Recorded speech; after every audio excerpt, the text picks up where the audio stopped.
welcome. This is a new Lesbian Talks, and as you have heard, we are about to start reflecting on the conversion therapy or so-called conversion therapy report that the Office of the Independent Expert on Violence Against Sexual Orientation and Gender Identity, Mr. Víctor Madrigal-Borloz, presented a couple of months ago. So it is really important for us at this time that people start joining. Remember, you can join us here in the Facebook Live. Please start sharing so we can be as much as possible during the live. And this live session, as always, will be here posted in the ELC Facebook page. So to enter into the to the topic that we want to discuss today, we have invited, and they have accepted our invitation. We will have three amazing speakers today. I want to introduce you to them.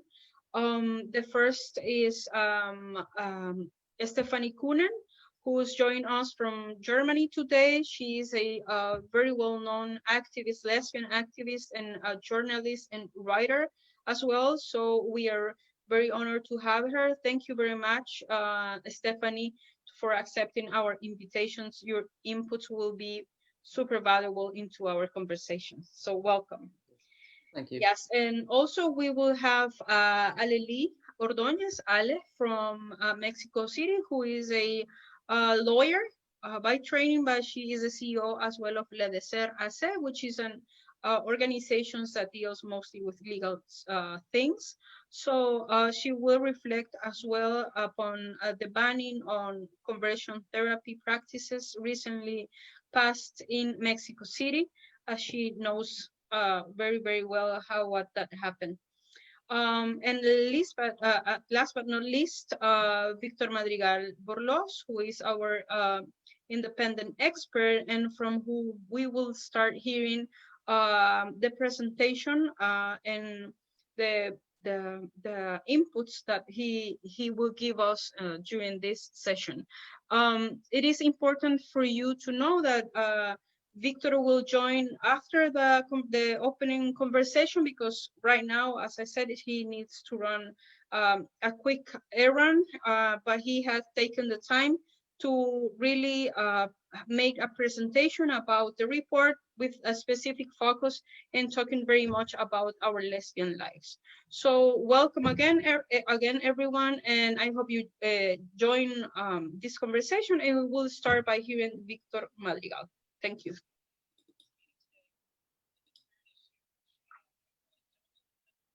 Dear friends, I want to warmly thank the Euro-Central Asian lesbian community for this very kind invitation that really honors me to share with you today the process and findings of my recent report on conversion therapy practices. This is a report that was prepared for presentation to the Human Rights Council of the United Nations, and I had the honor to present it before the Human Rights Council this last June. Hello, everyone. It is a particularly happy occasion for me to be able to join you and to hope that jointly we can do the work that is necessary to advance on the agenda of eradicating violence and discrimination against women, and in particular, lesbian women, bisexual women, and trans women around the world. Now, as many of you know, the mandate of the independent expert has the aspiration of being essentially a feminist mandate. I have expressed in many fora before that I actually understand that it is not an easy denomination to take, and that it's not just something that you can say so that it becomes true. It requires effort. to understand how the lived realities of women around the world should impact and determine the strategies carried out by the mandate. In that, I am very, very grateful to feminist thinking for some of the most essential contributions made at the base of the way that the mandate carries out its work. For example, the mandate has essentially the principle of working within intersectionality. It was at the very beginning of my work that a lesbian activist from sub-Saharan Africa said to me that women embody many identities in one body, and that it would be always important to ensure to take into consideration how all of those identities create experiences of privilege or discrimination in a given time in a particular place. This is one of the principles that I always hope to bear in mind. But very importantly, I also want to share with you that at the very root of this report on practices of conversion therapy lie many stories of lesbian and bisexual women that were conveyed to me throughout my work. Most of the most early stories that were shared with me in Mozambique were of women that actually had been subjected to rapes heinously called corrective, arranged by families, the community, authorities in faith-based organizations, or traditional healers. I similarly heard stories of practices of conversion therapy in contexts as wide and varied as sub-Saharan Africa, the Asian continent, Latin America, Europe, pretty much anywhere in the world. The idea that lesbian women are somehow attacked in their ability to be good citizens was particularly evident to me in Ukraine, where I received testimony after testimony of women who expressed how the essential attack to them and their ability to live free and equal was the fact that they were never going to be good citizens. That because of being lesbians, they would not bear Ukrainian children to the motherland, and therefore they would allow foreigners to take up the country. That there was in their actions and their choices and their very nature a betrayal to family honor.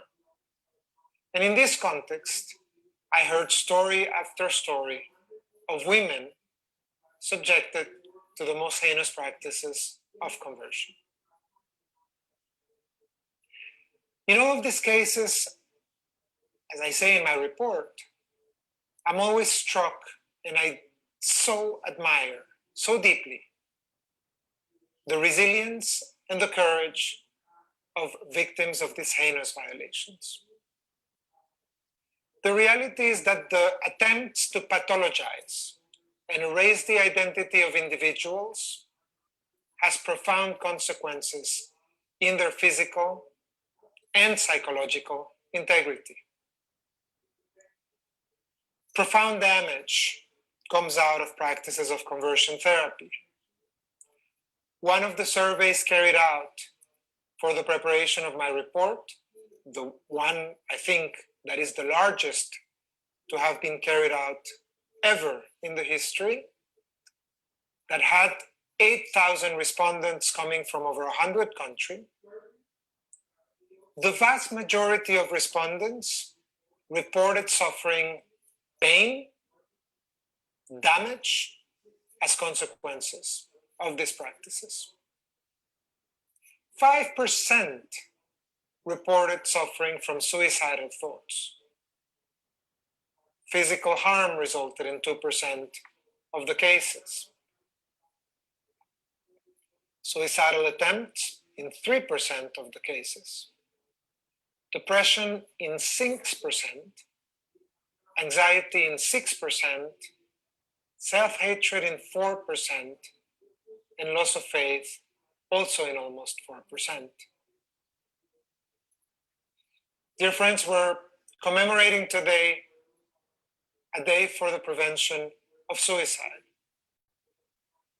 Clearly, one of the pending tasks in relation to our communities is to ensure the eradication of this practice that so heinously contributes in such a well-documented manner now to suicidal ideation and suicidal attempts.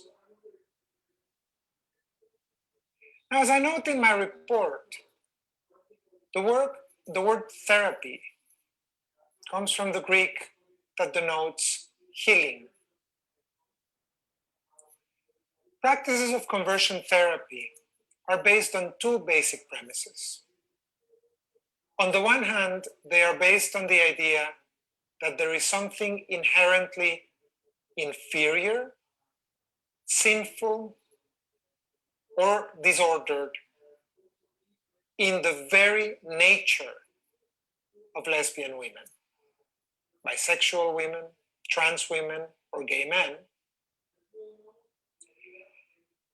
And secondly, there is the belief that sexual orientation or gender identity can be changed through some interventions. These are the beliefs that actually lie at the base of practices of conversion therapy. My report and my research completely document the reality that both notions are grounded on prejudice and stigma and should be combated by any means possible. The preparation of my report followed a highly participative process. I was in a position to study over 200 peer-reviewed studies, to carry out a consultation where I received 119 submissions from states and civil society, expert meetings and consultations in which both states and non-state actors participated. I also based my conclusions on the voices and testimonies of many dozens of victims who throughout my mandate have been very generous to share with me their life experiences. The report has now been presented to the Human Rights Council of the organization, an occasion in which I had the opportunity to make a call for a global ban on conversion therapy. A work that I believe cannot be achieved by only one person or entity, but rather requires coalition thinking. I certainly hope that you will be able to join these efforts. Now, allow me to talk a little bit about some conclusions that were part of my findings in the process of preparation of the report. First of all, there is a painful lack of research and knowledge bases when it comes to the way in which practices of conversion therapy affect and impact women, and most particularly women in the global south. One of the figures that struck me in a rather shocking manner is that out of all of the peer-reviewed studies that I was able to actually identify, having been originated in the last 20 years of research, only a handful made passing reference .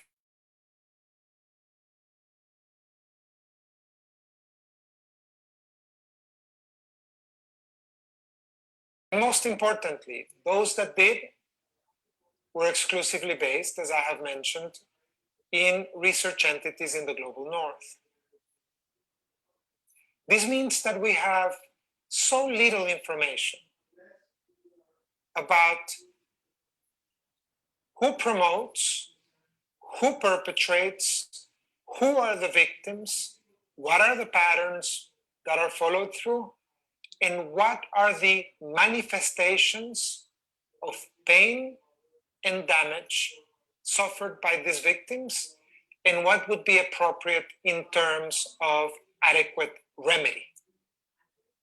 This concerns me greatly, because as I'm sure you know, the way that knowledge bases are designed and built determines very much the way in which they influence public policy or access to justice and even public opinion. So one of the preliminary conclusions in my study, as early as 2019, was that there is a need to ensure that proper research and documentation are carried out in relation to the lived realities of lesbian, bisexual, and trans women around the world.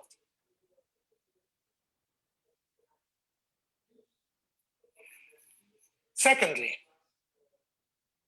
it is very clear to me that practices of conversion therapy include a very wide variety of practices, some of which operate in a completely clandestine fashion.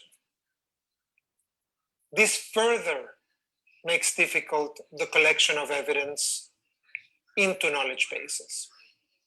Because as I mentioned in my report, there appears to be large interests, which include religious, political, and economic interests, to make sure that practices of conversion therapy are maintained in obscurity and in impunity.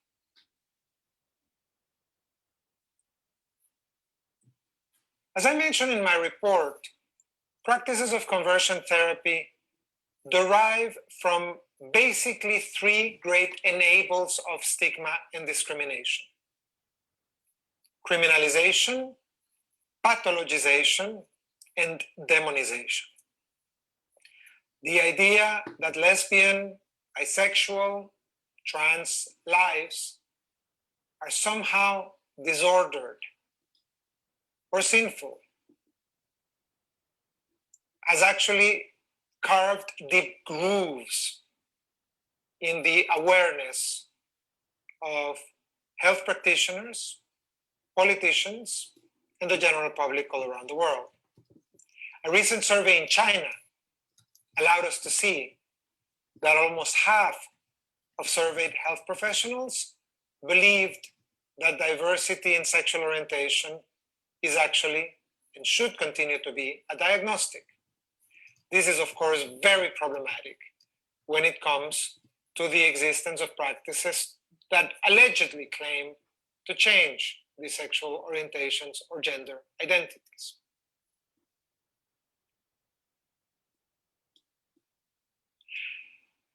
At the moment, the desk review that I was able to carry out allowed me to document, to conclude that in a way of documentation, practices of conversion therapy exist nowadays in at least 68 countries. Further to this evidence, I suspect that in fact, they probably are present in every corner of the world. They are reported as very common in Africa and somewhat common in Latin America and the Caribbean and Asia.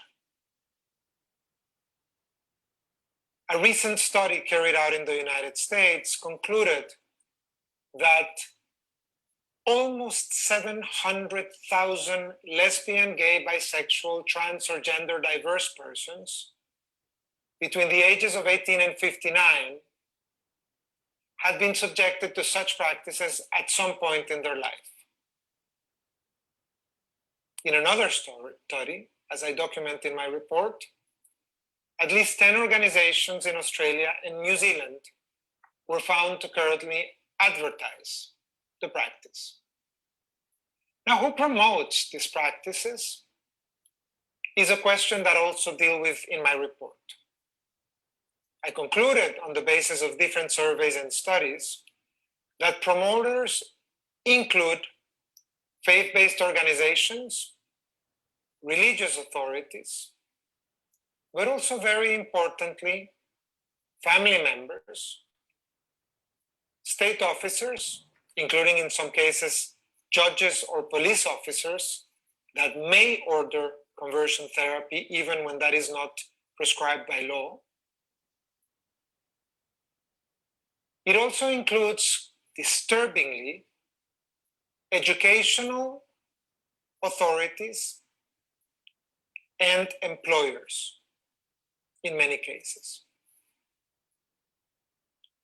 The perpetration of these practices appears to be mostly in the hands of health practitioners, faith-based organizations and agents, and in a lesser extent, members of the community or even family members. Young people are disproportionately impacted and affected by conversion therapy.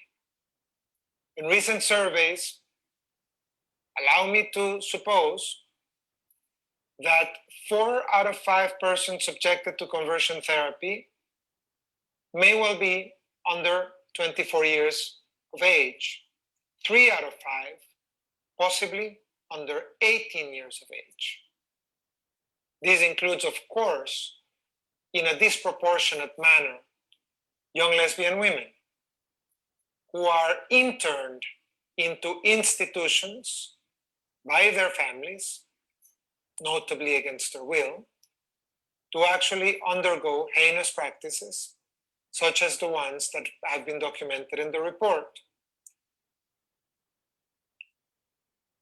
Approaches in relation to conversion therapy include psychotherapeutic approaches, basically based on the idea that sexual orientation or gender diversity is the product of an abnormal upbringing or experience. And variations in these approaches include psychodynamic, behavioral, cognitive, and interpersonal therapies. Methods include aversion, electric shocks, nausea-inducing or paralysis-inducing drugs, with the idea that being exposed to painful or distressing sensations will actually allow particular changes in the way that sexual orientation operates. A second type of approaches, medical, rely on pharmaceutical devices, medication, hormone, or steroid therapy. The third type is faith-based. They are based on the idea that there is something inherently evil in the sexual orientation or gender identities.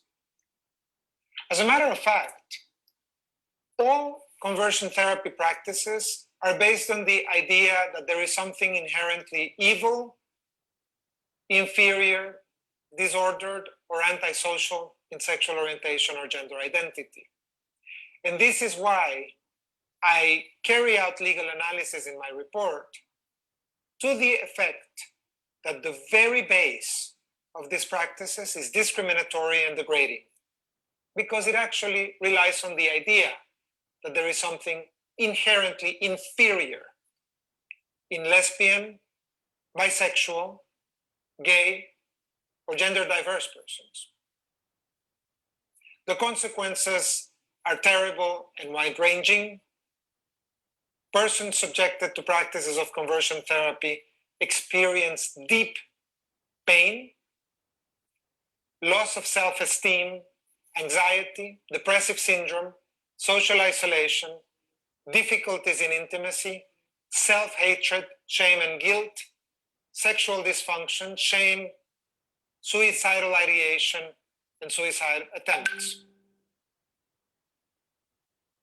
I don't have any doubt, dear friends, on the basis of these findings, that practices of conversion therapy are in and of themselves degrading, cruel, and inhuman, and therefore that they are prohibited under international human rights law. I'm further convinced that the decision to subject a child to conversion therapy practices can never be understood as being in the child's best interest.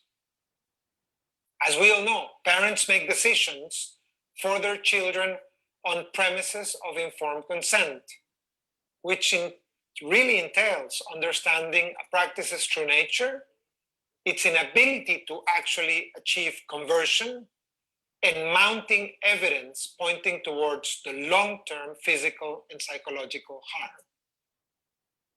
I strongly believe, therefore, that there is no way, no situation in which subjecting a person, and particularly a child, to conversion therapy practices can be understood to be in their best interest. As I mentioned, dear friends, the conclusion of my report is that these practices are inherently prohibited under existing international human rights law. And I have called for a global ban on these practices. I hope that together we can build approaches to the manner in which we can take steps forward in relation to this work. And I very much look forward to our conversation today as a way to further that work. Thank you very much for your time and for your attention.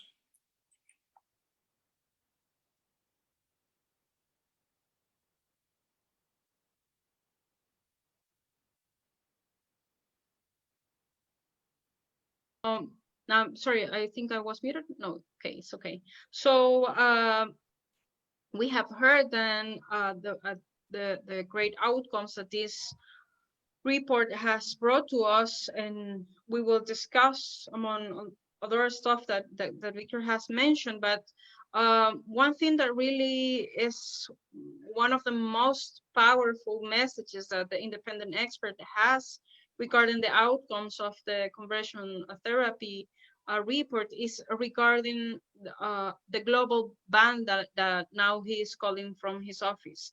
And we know that since several years ago in different places, this kind of practices has been trying to be banned, either by a college of professionals in mental health, or either by civil society organizations. But in fact, the push that the report has created among this issue of conversion therapy has quickly driven into, which is apparently linked to this report, of some banning in some countries. So to start the first couple of reflection among the panelists, I want to invite Stephanie Kuhnen to talk to us about precisely this. Do you think that the recent ban in Germany was a result of the report, or the report was more or less a tool that the civil society organizations used, or the policymaker used to pass the ban? So please, Stephanie, share with us. Hi, hello.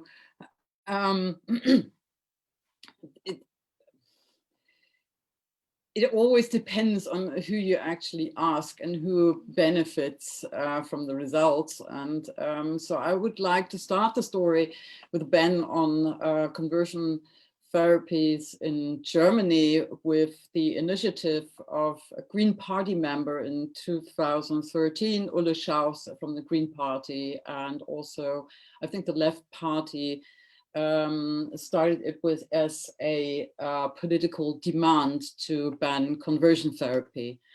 And that it's been on the political agenda for quite some time. And also in 2014, I would call her a conversion therapist guru called Janelle Hallman gave some kind of spectacular workshops in Poland about the conversion of lesbian women. And so that was an issue then. And then kind of there followed some coverage on the media in 2017 and 2018. And as a result, there was an online petition by activists, actually quite a huge network of activists, mostly gay men, who had this huge petition, which was very, very successful. And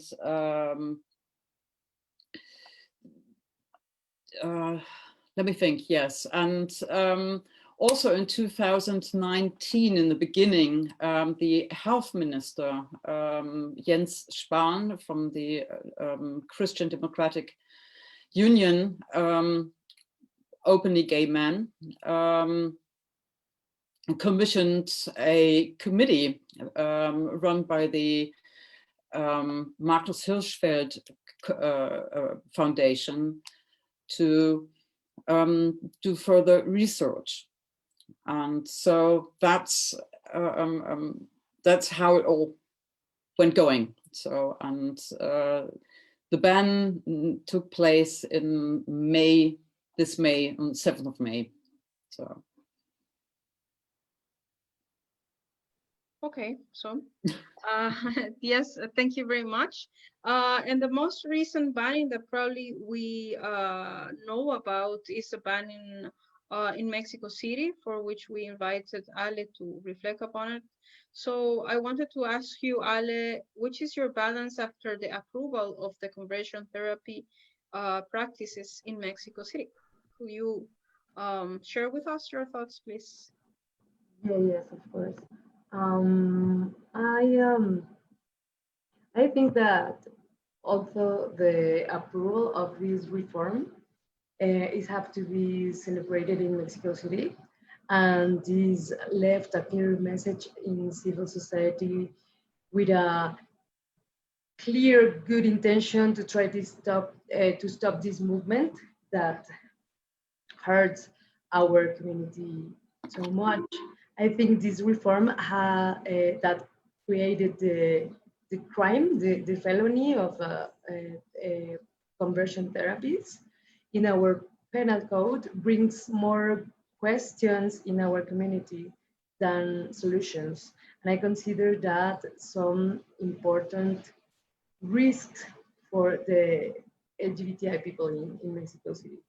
As you know, the Congress of Mexico City approved it on July 24, a reform to the penal code to criminalize the efforts to correct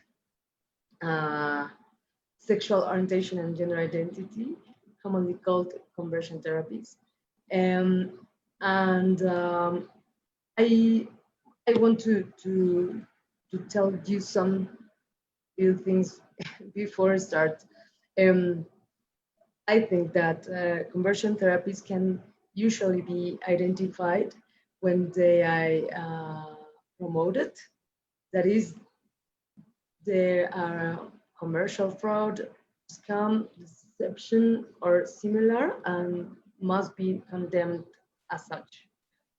Or it can be identified by the damage they generate, that in almost all cases are crimes and that are already condemned by our law, such starter or injuries or wounds, etc.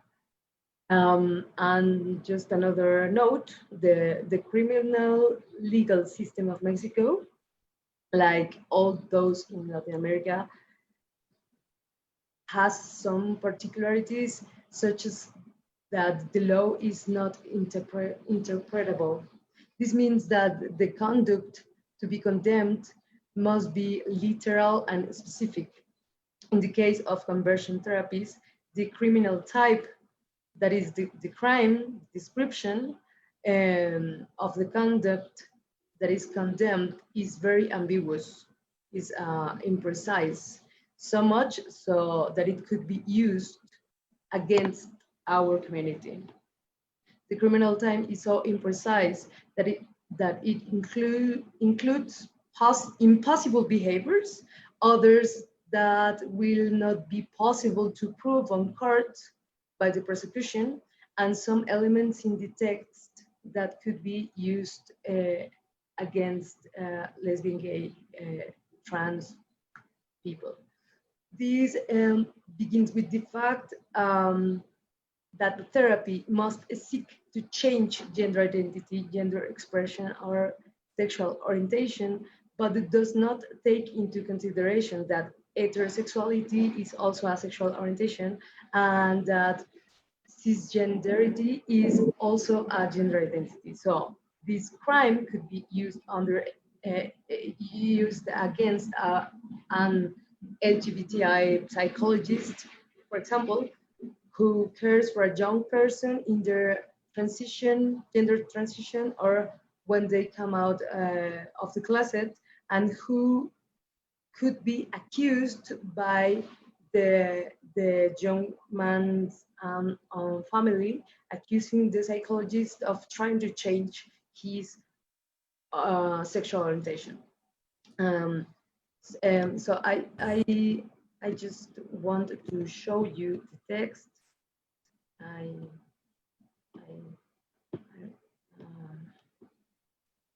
You want to share your screen with us, Ale? Yep. Yes, I will ask Leila if you could please make a co-host of the session, Ale, so we can look at her screen. Just bear with us a couple of tiny minutes while we solve this. Okay, maybe I can read it if Yeah, of course, I'm sure that. Okay. So the article says, whoever imparts or forces another to receive conversion therapy will be imposed from 2 to 5 years in prison and from 50 to 100 hours in work in favor of the community. This crime will be prosecuted by complaint. Conversion therapies, this is the description, this is the meaning, are understood to be those practices consisting of psychiatric sessions, methods, or treatments that aim to nullify, obstruct, modify, or undermine the expression or gender identity, as well as the sexual orientation of the person, in which it uses physical, moral, or psycho-emotional violence through cruel, inhuman, degrading treatment that violates human dignity. If conversion therapy is carried out on a minor under 18 years of age, of a person who does not have the capacity to understand the meaning of the event, or a person who does not have the capacity to resist the conduct, the penalty will be increased by 1/2 and will be prosecuted for job. Can I share my screen now, or I think so. Try, please. I think that you already. Do you see the share screen button on the bottom? Please Alt. Okay.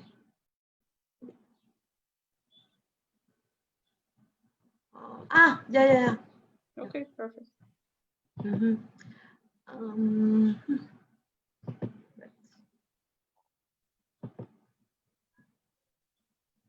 I don't know if you can see the presentation.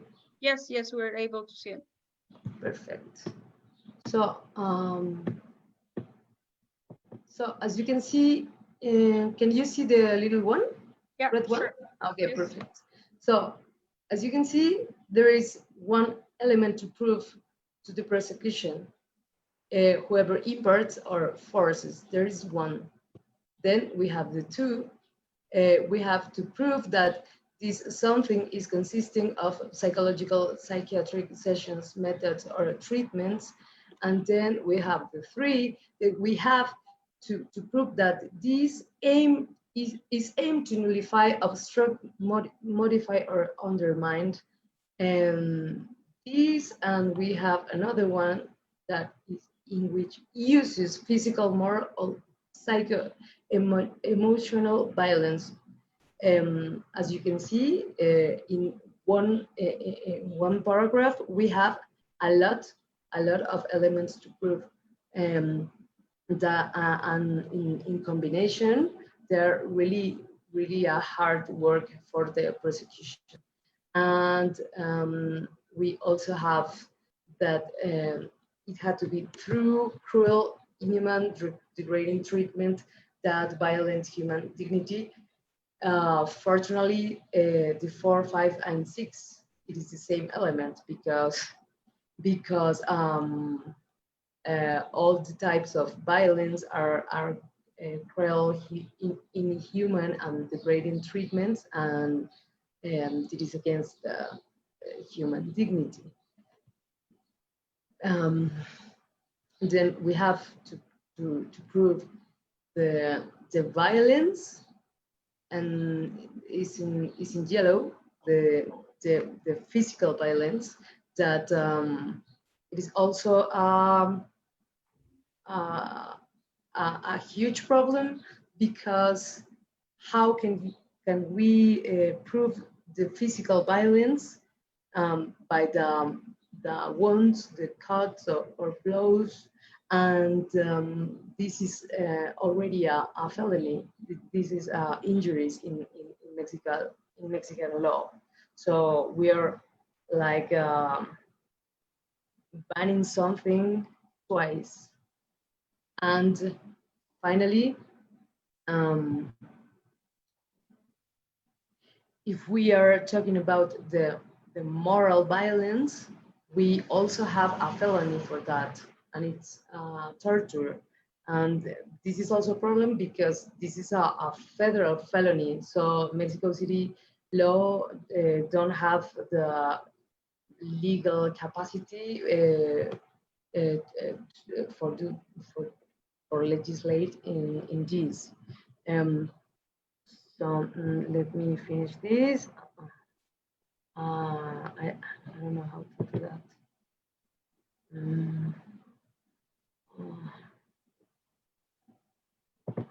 I'm sorry.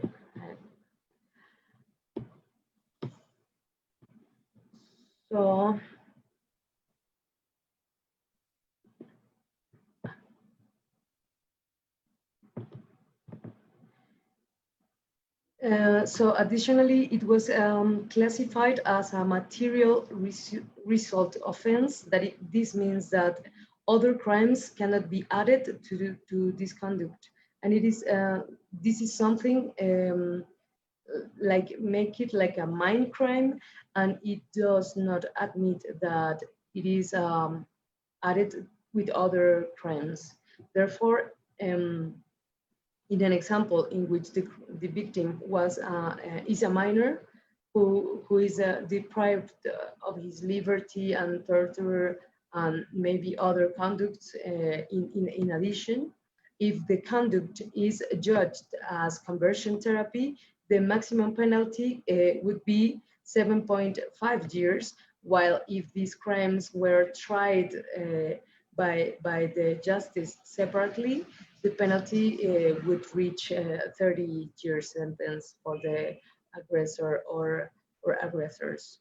And finally, it must be said that Mexico has a terrible 96% of impunity in crimes, and extreme poverty, in which something like 40% of our population finds itself, ensures that many innocent people or for minor crimes are in prison.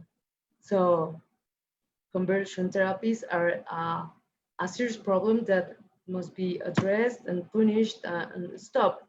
But we must be careful that the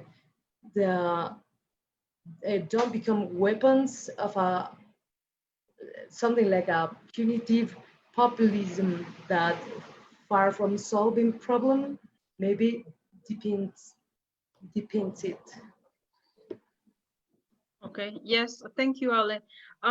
So if we understand enough for some of our audiences that are not lawyers, which this was a very technical part, the main result that you found while analyzing the new ban in Mexico City was, but because of the way that the conversion therapy bill is written, there are a lot of elements that needed to be proved in court. You pointed out at us 6 at least of different type of items that says of behaviors that has to be proved during a trial against a conversion therapy perpetrator, let's say. So that's for starters, and which is really technical and difficult once you are litigating this kind of cases, of course. And also the other thing that you found out and analyzed, and it's one of your outcomes of the analysis, is that in fact you could pursue now a conversion therapy is only when it is related to psychiatrist or psychological treatments. And as we have heard from Víctor, from Víctor's report and his reflection upon the report, is that it isn't only an issue that happens in the psychiatrist or psychologist field, but most of them, as Víctor stated, are perpetrated by faith-based communities or leaders, also by family members, etc., etc. So you find that this is also an obstacle that has been put out there. So of course that's very, very important, that the last part of your participation for us, which is we do understand the necessity on having a global ban upon the conversion therapy practices, but maybe Mexico City will become a really great example on how we really need to cherish the way that it's carried out.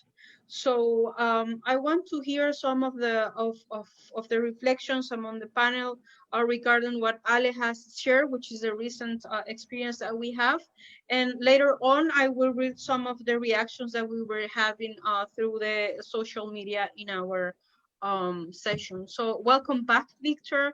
And we want to start, of course, with you reflecting upon what Aleh just shared. Thank you very much, Aleh.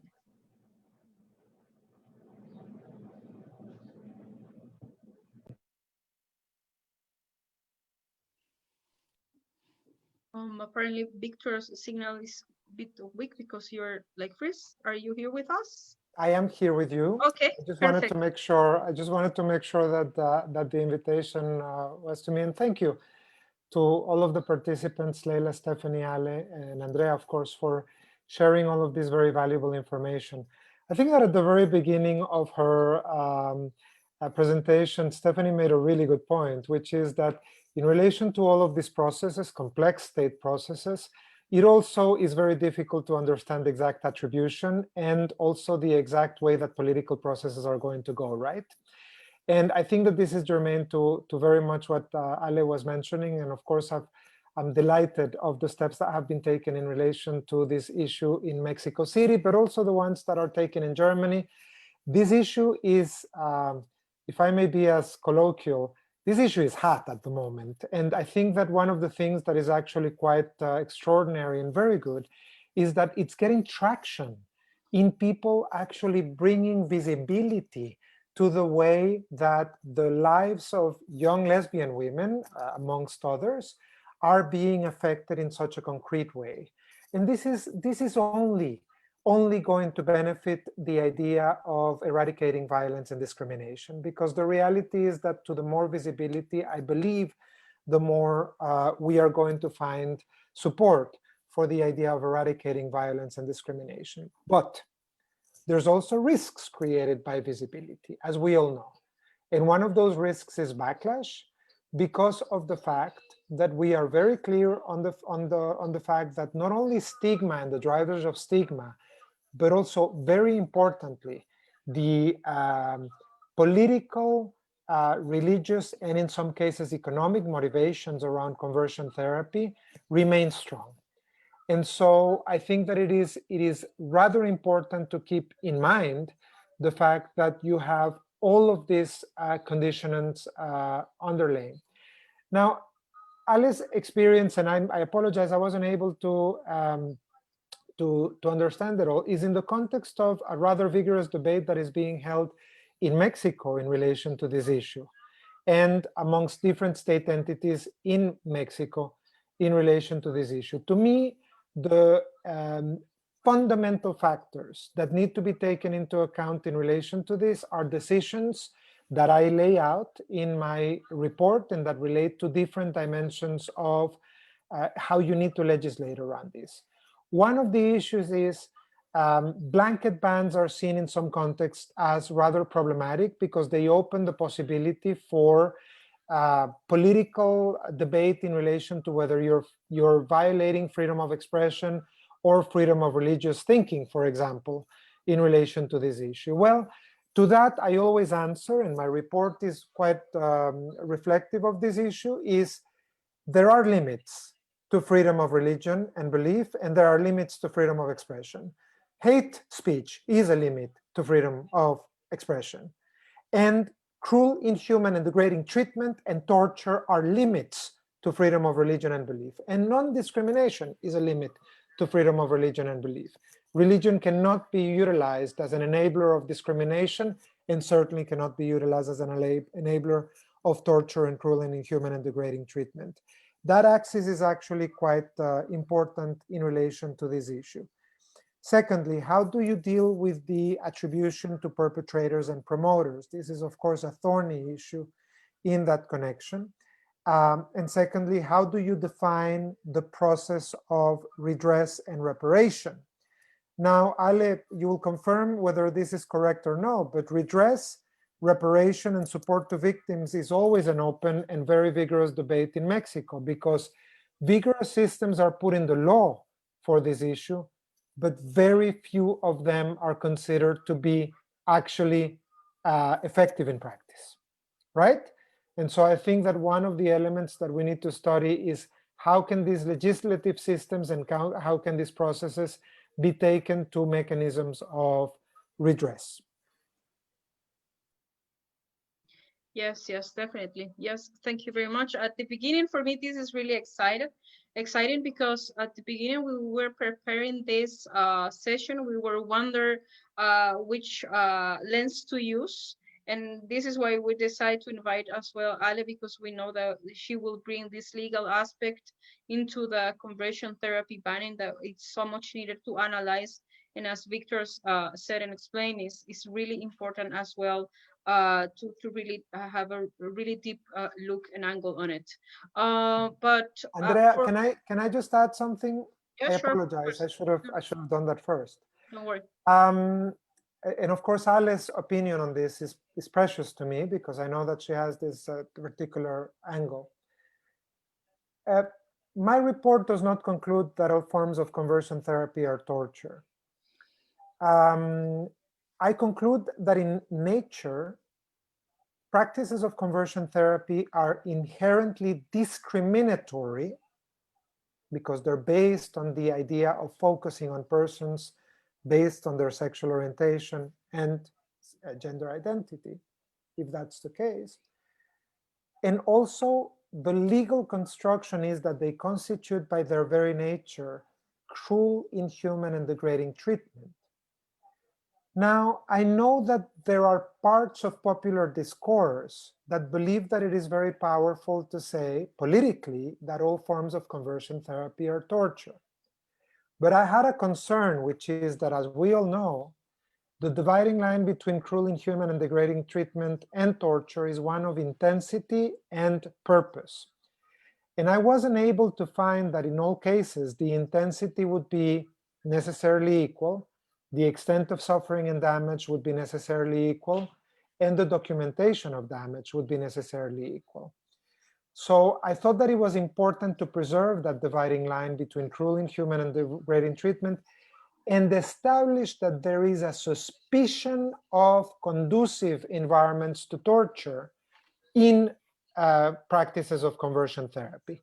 Because then what states are compelled to do is to examine claims of conversion therapy under the same standard that they use for claims of torture. It doesn't mean that the conclusion will always be that it's torture, but it means that it needs to be investigated as torture. And that means, of course, documentation under the standards of Istanbul Protocol for the cases that are identified in relation to this issue. To me, that's an important legal aspect of this construction, but I always want to leave it very clear because, of course, I did not reach as far as to conclude that in and of themselves all forms will be torture, but rather cruel, inhuman, and degrading treatment. Having said that, I have no doubt that cruel, inhuman, and degrading treatment is just as prohibited under international human rights law as torture is. So there's no difference to the degree of prohibition that needs to operate. Perfect. Okay, yes, indeed, this is a bit, I mean, I'm really happy to having this great honor opportunity to hear from you both this legal aspect from the banning and the report about conversion therapy practices. So just to kind of get back into track of what we were talking with Stephanie before, it's important to us, having heard from Aleh about how the ban has been received and impacted the lesbian in Mexico City, the lesbian community, of course, in Mexico City, and how this was all managed and conceived. How can you compare then the impact and how the ban has been received in Germany from a lesbian and feminist perspective? The ban just kind of happened in May this year, so we cannot say what effect it has. But amongst the LGBT community, it wasn't such a success because it has a lot of foul compromises in it. And also, this has been a rather quick commission and all pushed, and there hasn't been enough space for a deep research. We don't have reliable numbers, and we needed the research, and we also needed to talk and also have a lesbian perspective on it. And there was no lesbian expertise except of mine, and I kind of jumped in 2 weeks before because I complained about it. And so I had 2 weeks to write an input for that, and that's just, yeah, that's not how it should go. Also, what we could not discuss and what needs to be discussed, because if we want to solve the problem of conversion therapies, we truly need to understand what a conversion therapy is about. And it's not that making the gay go away, but it does have a purpose, and it has an aim, and it has a different aim for gay men than for lesbians. So, and also what should be, we're talking about sexual orientation all the time. And I would like to introduce that your sexual orientation is absolutely irrelevant when you've been pushed into motherhood, when you've been married, and there is a whole community controlling each step of you. So, and that is what the whole conversion therapy for lesbians is about. And there is, and that's not a fantasy or anything, that if you read the work of Janelle Hallman, if you look what they're doing in the workshops, they almost talk it's kind of feels even feminist when they're talking. And that is really, the first time I read her works that is very, very influential in Germany, and not only for conversion therapies. It's been used as modules to heal failed femininity in the naturopath scene. It's esoteric therapies use it, and they don't call it conversion, and they're calling it fixing failed femininity, and that means that you should become a mother, should do care work for your community. So, and that is all in it. And so that is, conversion therapy aims at re-establishing a system, a patriarchal system. And that means obeying the man and fulfilling your heterosexual role. And that really has to be addressed, because what happens is now we have this ban. The ban is where we have an advertising ban. If we don't understand the strategy behind it, they just relabel. And this is what is actually happening. And they're just relabeling it, and then you just visit your homeopathy, and they start trying to convert you and telling you that you have endometriosis because you have a broken femininity or something, and you should stop becoming gay, living a gay lifestyle. And people who go to therapy, they need counseling. They are in need. So, and being talked into that is not something that happens during the first 2 or 3 sessions. And we really have to look at all sorts of therapies where the conversion logic and the manipulation, and it's this very, very perfidious strategy of conversion is taking place. And we also have to look at psychoanalysis. So, and we have to look at the well-established forms of therapy. So, and just with this ban, the topic is not off the table, and it's definitely not off the table for lesbians. So, and I was very glad to hear that we need to solve the problem, and we want to solve transphobia and homophobia. We need intersectional feminism. So, and yeah, and that's it. So I'm not too excited about this whole ban, because it's, I mean, they call it a partial success. For me, it's a partial failure. And so, and that kind of means that, oh, it's off the table. So you have your gay marriage, you have your ban. So that's about it. No, it's not. Yes, definitely. Víctor, you want to? Well, I want to react to many things Stephanie said, because of course I think she's laying out what is a true feminist angle to the agenda that we are recognizing in relation to this, and I'm delighted that that is the case. As I said during my presentation, I've always understood that in order to be successful, the mandate needs to have a feminist approach, otherwise it's doomed to fail. What that means in my book, but I want to be very humble and recognize that it's a work in progress and it will continue to be for some years. What that means in my respect is to recognize the fact that this is essentially about power relations within society.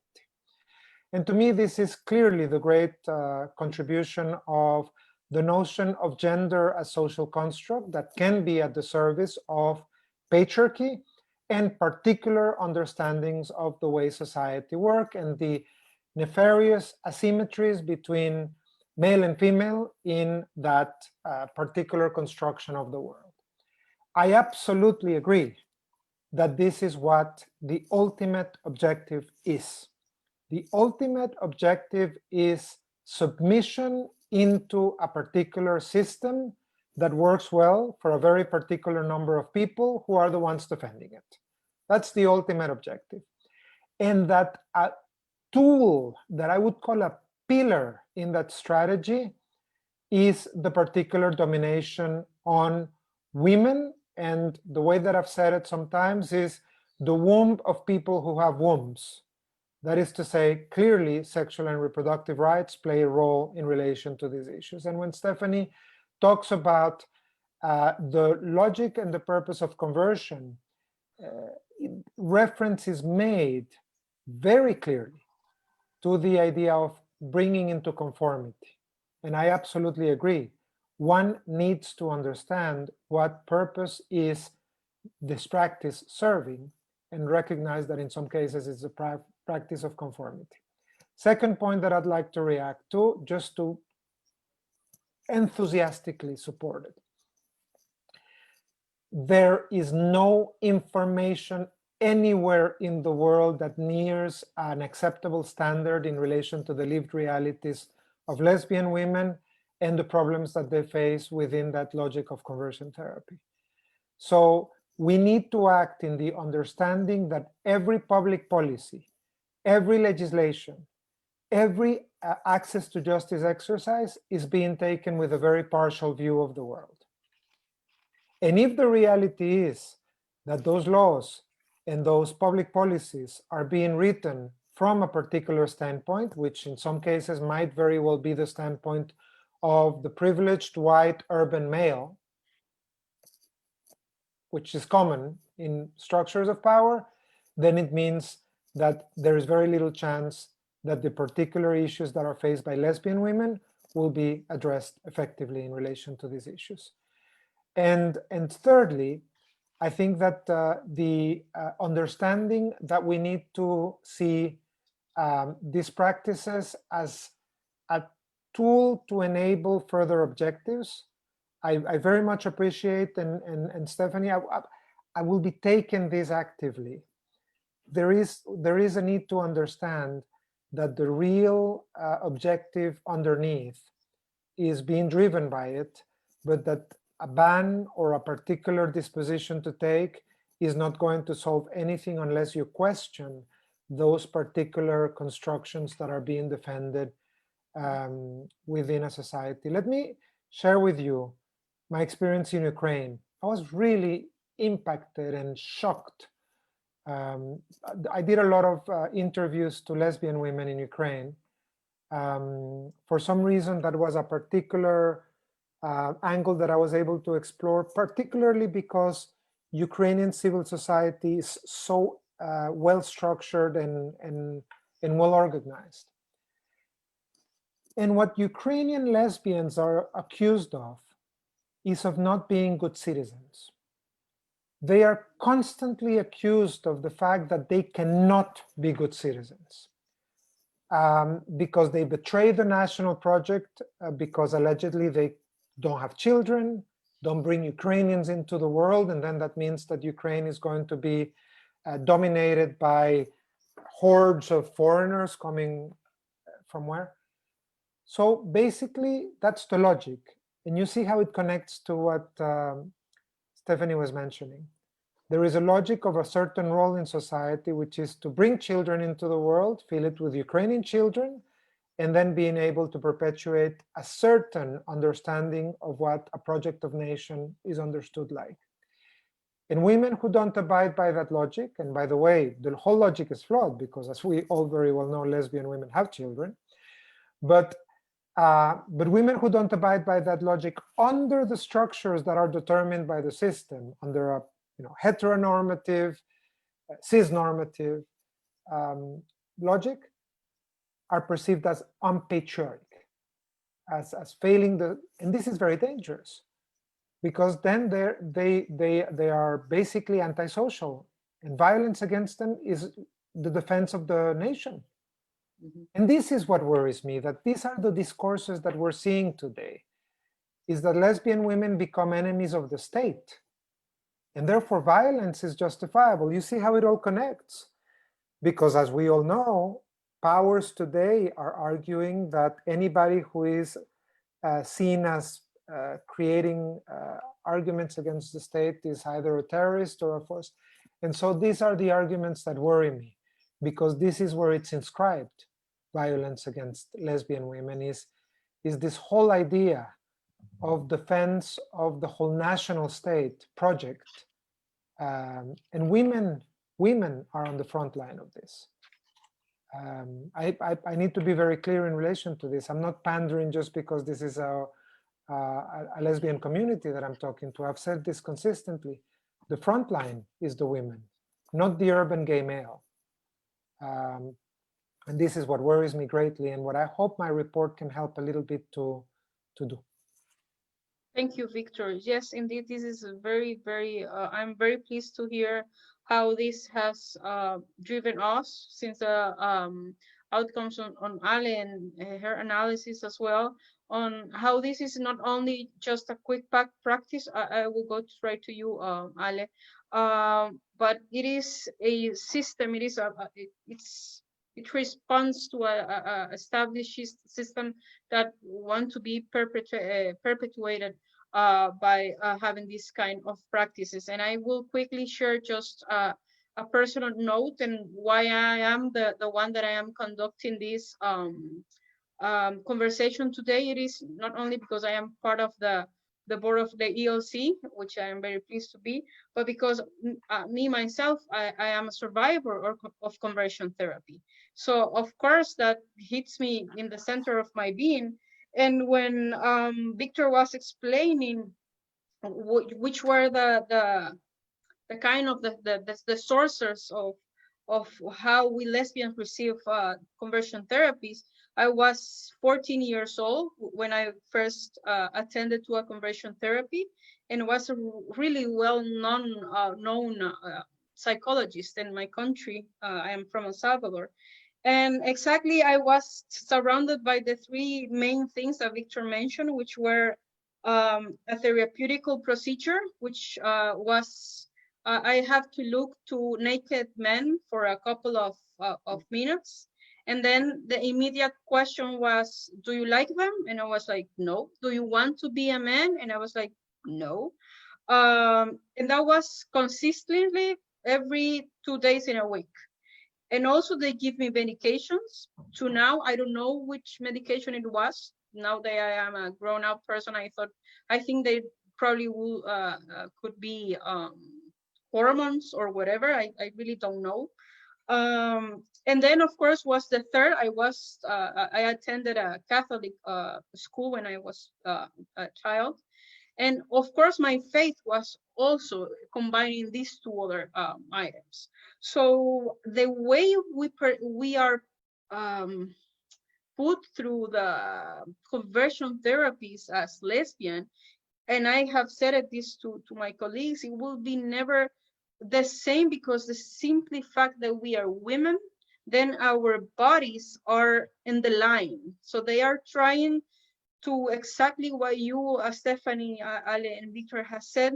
They will try to not only change your sexual orientation, but they will try to get you back in the track of this patriarchy system that they have designed for you. Because I can talk a long while about my experience, which is not fun, but now I try to heal it every single day. But the end of the therapy and the day when my therapist said I was cured, because that was exactly the word that she used, was the day I realized that I have to answer when she showed me the naked guy that I do want to marry him. And she asked me, do you want to marry this man? And I said, yes, I want to. Of course, I didn't want to. After that, I immediately go to the movies with my girlfriend by that time. But for me, that was the end of the suffering that lasted almost 1 year, every 2 days in a week. So when I realized that the correct response was, yes, I want to marry a man, and all that surrounds it, child, as Victor said, being a good mom, serving a man, then that was my cure. I was cured at that moment. So I wanted to share as well my experience, because it is important in this kind of conversations to me to have a face, because sometimes we talk about what happened in I don't know which planet, and we imagine, and I know that we are really very, very, very good at being creative, but having a face and having a human being that actually has been passing through this is very important as well, that you know that we do exist, that we exist, survivors exist, and that things really happen. It's not only in Victor's report or in Stephanie's stories or in the legal analysis that Aleh has been made. So this is really exciting for lesbians, and for me, as I said, it was really personal, because I hope that out there, teenagers, lesbian could hear this and know that they could survive this process. So Aleh, you wanted to join the conversation with your opinion, but I have just a quick question before it, so you can also answer it, by the way. And for us, since we are talking about this feminist, and when Victor mentioned that this mandate is at the core feminist, how do you imagine this feminist approach could be done, like, for example, in the bannings or the bills or the practices that from our social organizations, most of the time they are really broad about LGBTI issues, but specifically a lesbian feminist approach towards this kind of bannings and things. Thank you, Aleh. Thanks. I think that the solution is attending the causes of this huge problem in Mexico, and also if the conducts are felonies, it had to be a penal condemn, and I'm good with that. And I just want to add something about what happens in Mexico. That we must in Mexico and in all over Latin America and all the countries where we have this kind of penal system, justice, we cannot prohibit something that we cannot describe. And because if we cannot describe it in the law, then is uninterpretable. And then is interpretable. And the criminal law cannot be interpretable, because if that is possible, then it could be a wrong resolution. And the least we want is innocence in prison. Much less do we want the innocent in prison to be the people the law was intended to protect, as the LGBTI people.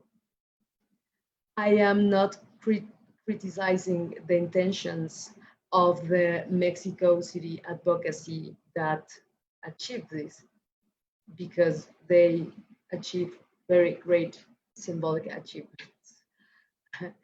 But the crimes are not symbolic, and the prison is not symbolic. And I think that we have the sensible example of women in Mexico who in many cases are in prison, paying for their husbands' crimes.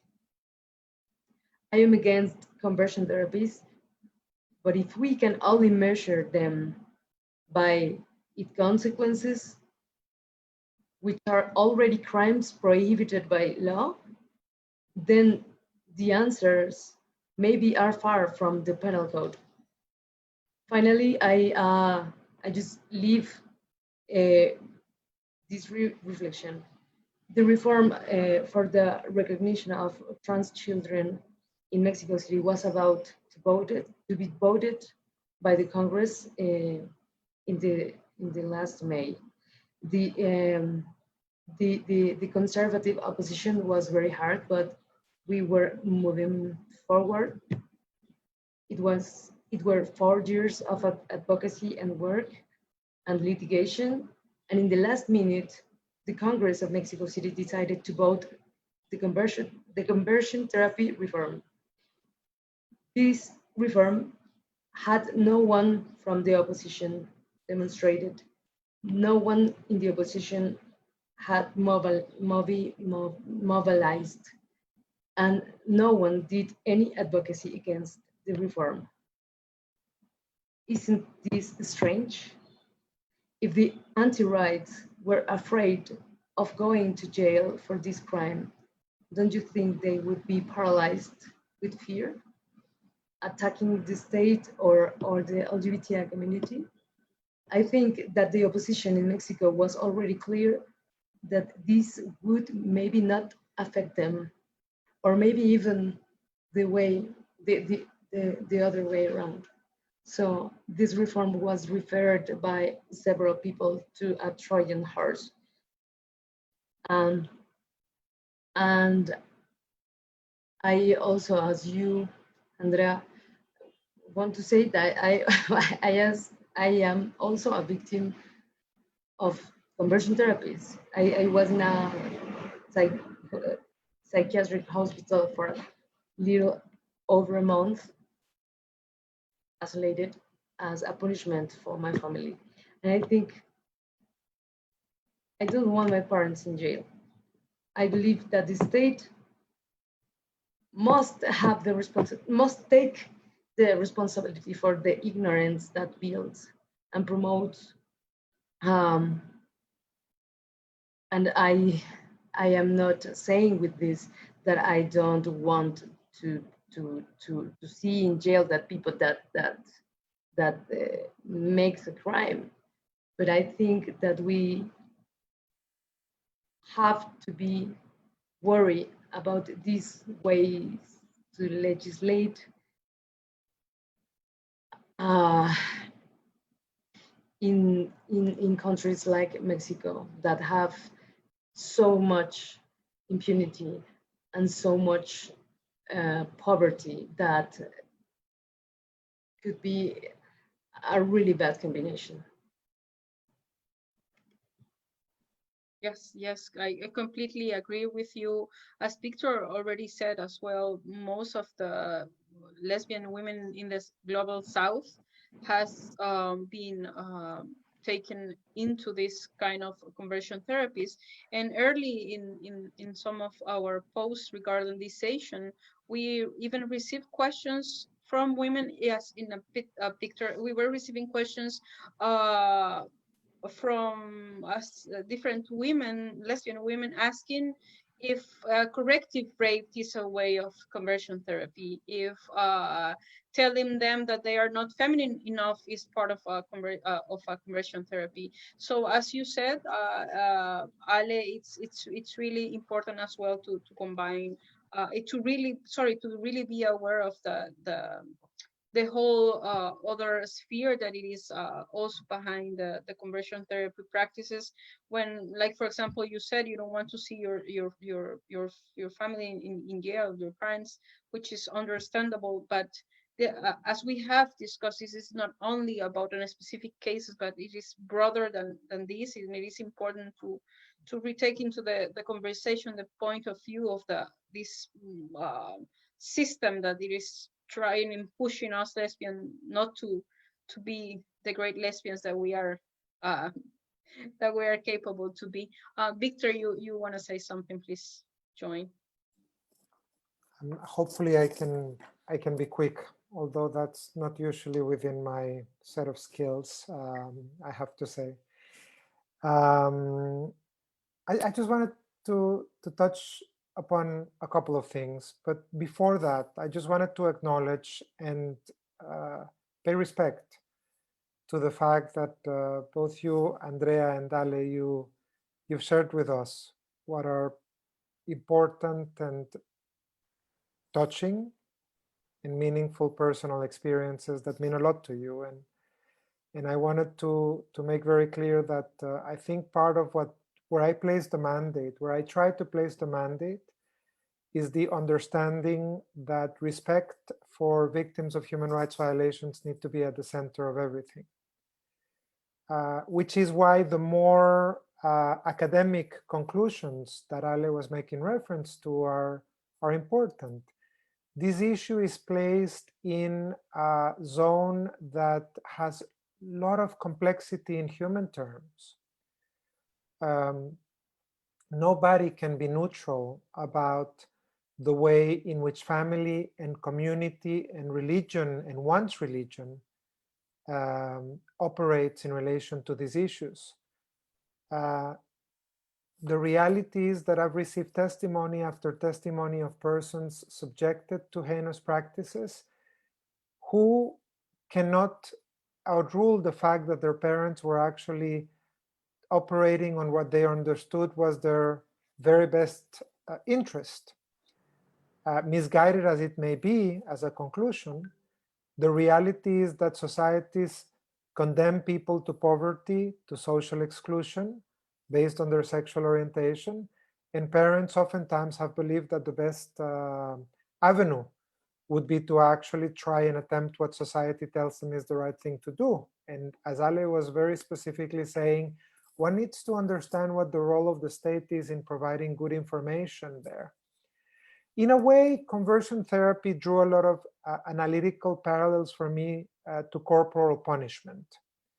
It's one of those areas where you clearly see that there are affectations to the best interest of the child, but you cannot extricate that from a very complex reality where, as Aleh was very persuasively sharing with us, you cannot extricate it from a complex set of relationships to parents and family settings. So I think that understanding that complexity is a big part of treating this issue with respect. And on that, I would allow myself to draw a connection with something that Stephanie was mentioning before, and that I think it's actually really relevant. Conversion therapy doesn't label itself as conversion therapy because now it's become a bad word, right? So the reality is that rebranding is part of the strategy in relation to this issue. And rebranding happens like that. Homeopathy is the new word. Self-acceptance therapy, self-love therapy. All sorts of euphemisms are coming to actually present in a much more palatable way what are these practices, and they are marketing and business methodologies in relation to this. So I think that it's important to have that into consideration as part of their complexity. And this drives me to my last point, which I was inspired to make reference to this because of something, Andrea, that you mentioned, which was this notion of demonic existences of LGBT persons. One of the things that I think that are important to put on the table is that LGBT people, and of course lesbians, are denied their capacity to be spiritual beings. Oftentimes it appears to be a choice between being a spiritual being or being true to your nature. And of course, work with inclusive faith-based movements is essential to this respect, because we know that the denial of spirituality is a particularly cruel form of treatment to people. So I just wanted to place this out there, that I think an important part of what I heard from people in their testimonies, and particularly from lesbian women all around the world, is this want of actually recognizing themselves as spiritual beings. This aspiration, this hunger for recognizing themselves as spiritual, and the fact that the price to pay shouldn't be that you actually then sacrifice your nature. It should be that it coexists. And I think that that is a big part of the equation. Aleh and Andrea, you both were sharing that part of this was to recognize the notion. Andrea, you said after a year you realized what it is that you needed to be free of this. And But I hope that I'm able to convey the number of times that I've heard lesbian women in sub-Saharan Africa, in Eastern Europe, in Latin America, answer to me, oh no, I've never been subjected to conversion therapy. And then when I explore a little bit, they say, oh no, but yes, I've been raped, in the understanding that that would make me actually like sex with a man, right? So I don't think that we need to be too constrained by technical classifications. I think that it is important to be able to describe it, as Aleh was mentioning, because if you cannot describe it, you shouldn't legislate in relation to it. In my report, I identify 3 types, which are psychotherapeutic, medic, and spiritual. And the reason why I actually use those 3 is because I want to recognize methods that in other contexts and for other objectives can be very valid, right? Medical approaches can be very valid, psychotherapeutic approaches can be very valid, and spiritual approaches can be very valid, just not to promote conversion. But I did not describe rape as an approach, because rape is never valid under any circumstance. So to me, that's a criminal practice that should not be given the dignity of looking as an approach. And Aleh, maybe this is the beginning of an ability to describe the issue, is the use of approaches for a purpose that is actually illegitimate and discriminatory. But of course, I don't think we should ever dignify rape as an approach, because it's no approach for anything. Yes. Yes. Thank you, Victor. Stephanie, you wanted to react. Please go ahead. You are muted. You have to unmute yourself. Remember. Sorry. Yes. Oh, okay, I'm back. I'm sorry. Yes. Thank you for bringing up spirituality. And I think that's a very, very important point. And but at the same time, from my point of view, from Germany, we are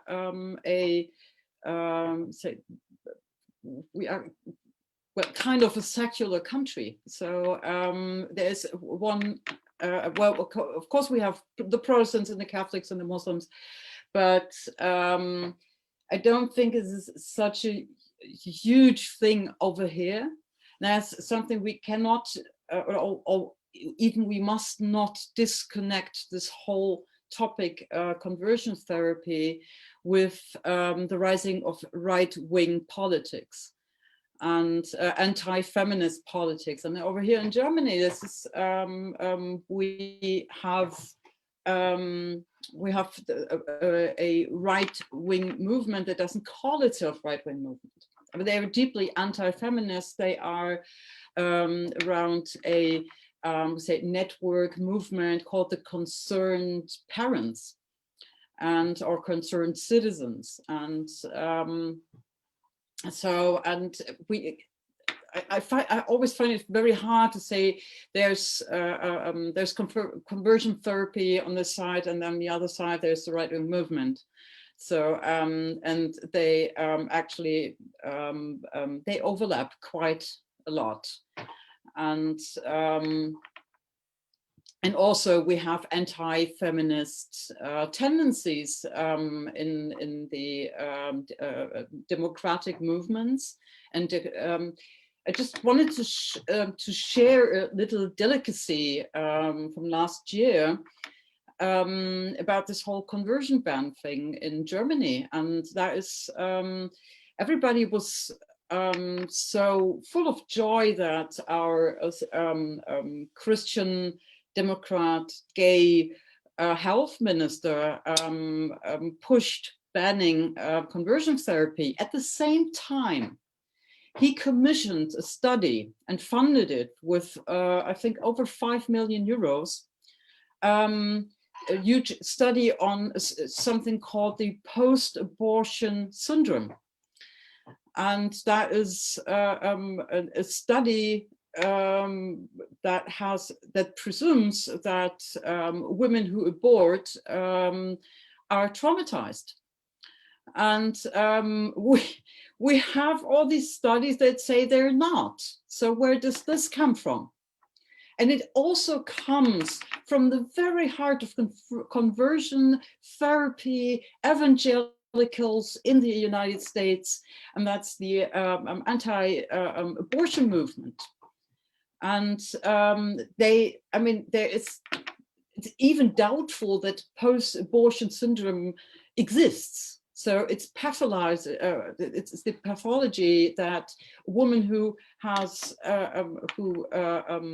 who aborts, that she that she's traumatized. And we see the same logics in conversion therapy if you look thoroughly. And we really have to see how the right wing, the anti-democratic, the homophobes, the racists, of course, the racists are sneaking into everything.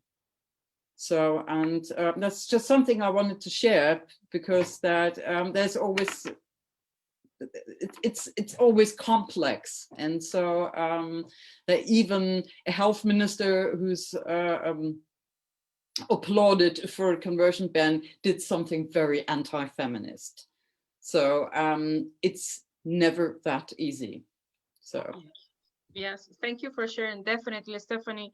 And as you were mentioning for us, and we held that with the suspense in the air about intersectional feminism, I think that this approach is really important to achieve. And just a quick couple of thoughts from your perspective, Stephanie and Ale. How do you think that intersectional feminism can actually take part into this global call on banning conversion therapies and all what those implies? Stephanie or Ale, whoever wants to start, it's fine. Ale, you start.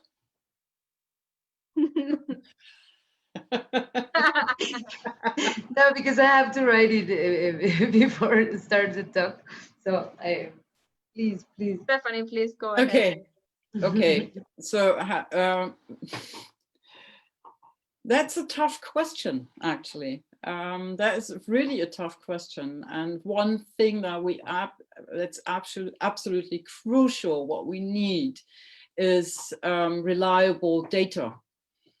And even for our analysis, and because if I look at conversion, conversion therapy work manuals, whatever, like general hormones work, it sounds super racist, but it doesn't say that. And it says lesbians have to make babies. They don't say white babies, but I know that this is about white supremacy. So we need data, and we need to gather a lot of stories, and then we have to see what is this all about? So is this about white supremacy? What is with classism? What's with racism? And also about gender norms. And so, yeah, we need it. We need intersectional feminism as a method of analysis. So, and then with this analysis, we can find out strategies to act, and not just fighting here a symptom and there a symptom, because we have to fight a system of racism, classism, also very important is ableism. So, and yes, that's it. Yes, definitely. As a method, that's a great answer. Ale, what are your thoughts around this idea? You are muted, please remember. Okay. I was thinking about your question about the role of the lesbian, bisexual, queer, trans, feminist movement in this topic, and one idea that I was developing was that I think we really need to build support networks where women in the diversity can tell us each other these stories and support us, and to build collective memory that allows us to care for each other, to embrace each other, and to advance our struggles. I think I don't even remember if I had talk with my lesbian friends about this story. So this story of my conversion therapy. I mean, I had talked about it with activists or in some places where we were working in the LGBTI advocacy, but no, with my friends, with my close friends. And I don't know if this is happening in all over the world, and with all the lesbians and bisexual and queer women and trans women. I don't know, but maybe it could be the same in all of us, because I think our stereotypes are teach us that we have to stay quiet and solve our problems just for ourselves, and never loud our voices for complain in nothing. So maybe if we are lesbian women and bisexual and trans women, we have like a really hard block of stereotypes that we have to vanish. And I don't know if you feel the same, but when I was really young, I really didn't want to make another step or being loud or something, because I was lesbian. I don't have the right to make a mistake or something like that. I had that feeling. Maybe there is a lot of women feeling like that, and we have to finish that. Yes, definitely. The collective memory, I think, it's a great thing to understand us and to look forward and to heal.